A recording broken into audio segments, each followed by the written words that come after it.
work like just a sculpture, and I didn't see the drawing and the paint on the wall with the stories. And every day I come to the studio, I pass over this hallway, and I enjoy it, the cinema. I hope you guys enjoy too. Let's welcome Pat and listen to his talk.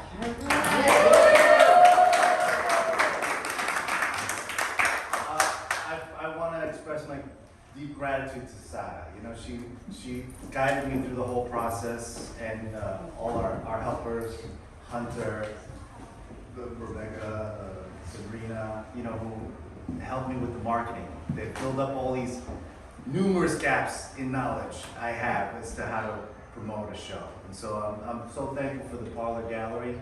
And this is a space that's built by artists for artists. You know, these are precious few, and they mean a lot. You know, so I'm honored to have my first solo show in New Orleans here. You know, so thank you all for coming.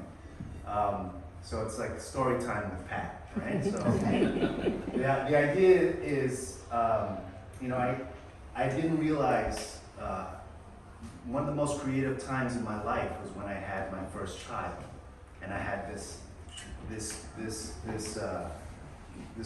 captive audience, right? And so I'm weaving all these tales around and reading all these stories and fables across cultures, and you know, not realizing that you are actually embedding a seed of some kind of moral compass to them. You know, virtues are extolled, and villainy ultimately gets a comeuppance, right? And so I find that creative time, and you know, this is like an 8-year span where I'm just feeding this child lies, right? But just to keep him in this magic bubble, this bubble of mystery and a life of imagination, because once he gets out of that bubble, you know, something's going to be superimposed on who he is, right? So I was very thankful for that, and I didn't realize the creativity involved in that, just because it wasn't something I normally associated with art. It was things that I was throwing out into the ether, right? And we were creating worlds together.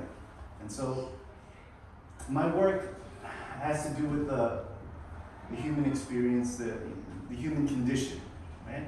And a lot of them are just one static piece of work. And so how do I express myself in a narrative that will allow me to convey this message? And so it's done for me still, because these stories still resonate with me. This kind of fairy tale, kind of nursery rhyme energy. And sadly enough, it applies. You know, these are all the same lessons we have to learn over and over again. And so this is it. You know, I also, thanks to Sara, that I was able to finish a graphic novel I started in Pátzcuaro, Mexico, 10 years ago. And just seeing it on the wall inspired me to finish it up. So most of the work here is ceramic, with the exception of that piece in there, which is multimedia, a multitude of different things. So if you have any questions, feel free to ask. I'll be circulating around. And thanks so much for your time, and thanks for coming. Yeah.